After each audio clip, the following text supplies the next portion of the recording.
Sa simula pa lamang, layon na ng DBP na maghatid ng tagumpay para sa buong bayan. Isinusulong nito ang pagpapabilis ng takbo ng ekonomiya.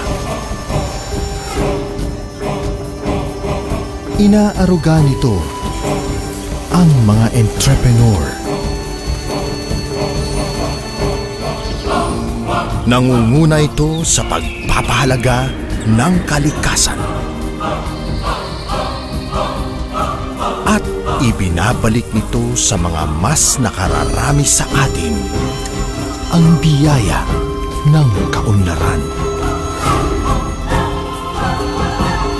Development Bank of the Philippines.